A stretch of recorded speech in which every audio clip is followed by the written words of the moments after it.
Hey, Happy New Year everyone and welcome back to my channel. In today's video I want to start off my 2023 by saying thank you to you for being together with me throughout 2022. I think it's safe to say that 2022 was an absolutely crazy year, and the excitement before release, the big boom at release when the gates of hell opened wide and there was a lot of fun and a lot of good things, but at the same time there was a lot of bad stuff also. Many ups in the fact that I was enjoying finally our own release. I've done more things that I had to compared to the things that I really wanted to. It was the nature of our release. I really want a 2023 where I get to be done with something so I can start the other part of Lost Ark. More of a relaxed year in that sense, not in terms of slower content pace, but just in terms of me personally. Another fantastic thing that happened to me in 2022 was you, actually. I'm just gonna be honest. You've made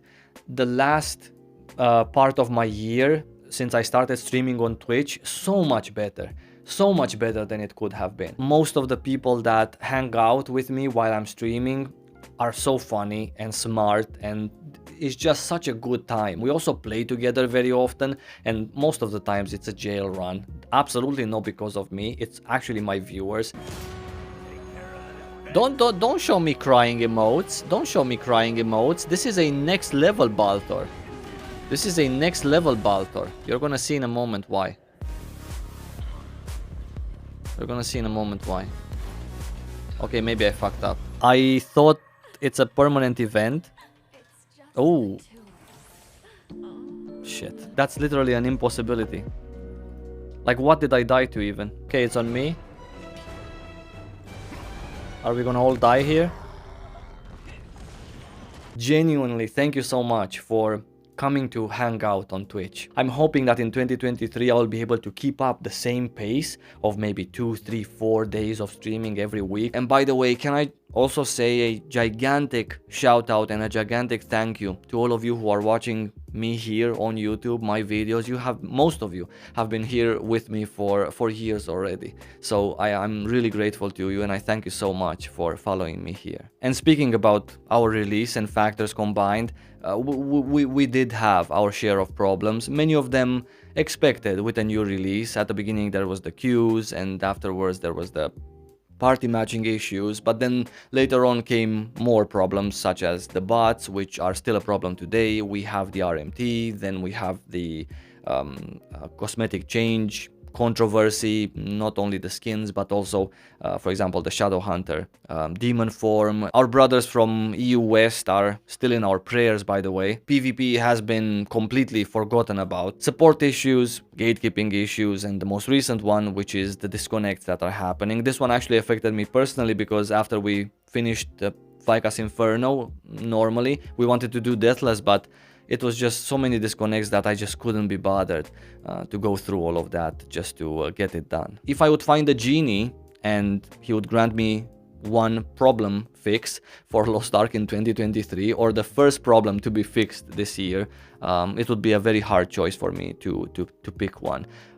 There's stuff that's urgent, but there's also stuff that's impactful at a bigger scale, and I think, in my opinion, I would actually have to go with the bot issue. I know that this doesn't sound like something that directly affects you, and in some cases you might even be happy that there's bots there because you can make a bit of gold with the gems these days, or that they throw cheaper materials on the auction house, crafting materials, fish, I don't know, whatever they do.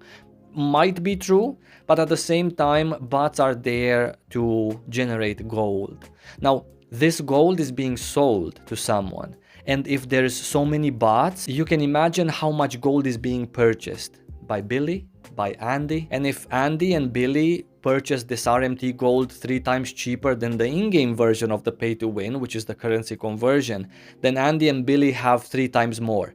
3 times more gems, 3 times more hones, 3 times more whatever engravings, etc. So the gap in between them and everyone else becomes even larger, and thus the gatekeeping, you end up, you know, having to matchmake for Valtan when you are 1500, because that's where Billy and Andy are. So why would they play with you that are just 1445, which you should be, right? So that's my point. I think this is unless I'm wrong, I believe that this has an impact in the gatekeeping situation as well. But also the excessive pricing for some things, like some engravings, some accessories, even so many months down the road, is also in a way influenced by someone that can afford, or if there's many people who can afford to pay more for something, then that something is going to raise in price, and you're going to be looking at it and wondering, how exactly am I supposed to make this much gold? And I think I also want to answer the question that I get very often on my streams, by the way, and something that I've never tackled here on my YouTube channel,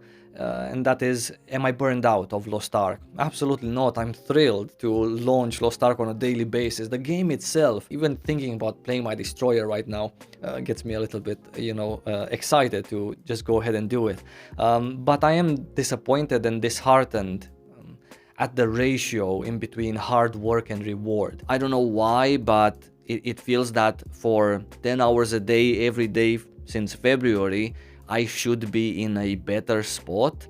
So because of that, I have some negative feelings as well. It's not all positive. Listen, when I get these thoughts, I always think about our Western release, that it was so sped up and they tried to do so much with it that it was pretty hard to manage.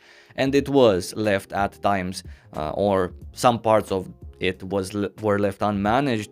Because of that, it caused imbalance in the economy, imbalance in between players.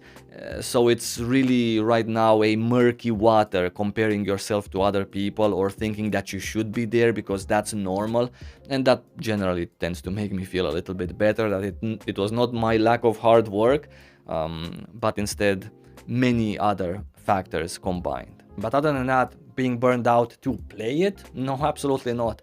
Speaking about being burned out and playing it, I really need to fix this. This is me playing only one game in 2022. This is something that in 2023 I would really like to change. And if you're wondering why am I so thrilled at the idea that some other game would take my mind off Lost Ark, is that I know that I've set so high expectations for every other game based on my thoughts of Lost Ark, which are, I think about the game very highly, minus the problems, that I don't think that's gonna happen. But I would be curious, if only for that. How about Lost Ark plus Diablo 4? I think that would be an interesting adventure where we can have fun together. I've never played a pure ARPG. And speaking about Diablo 4, something very important that you guys should know is that I've talked to a long-time content creator for Diablo. His name is Rax, and he kindly agreed to sit down with me for like 30 minutes, an hour, and answer all of my stupid questions about Diablo 4 and Diablo in general. So it's gonna be sort of a really nice chat, just two guys sitting down and having a discussion about a game where one of them is a master at and the other one knows absolutely nothing. Thank you so much again for the manyth time for being with me in 2022. I'm gonna see you in my next video. Until then, have fun in Lost Ark or whatever you're playing, and I'm gonna see you really soon. Take care.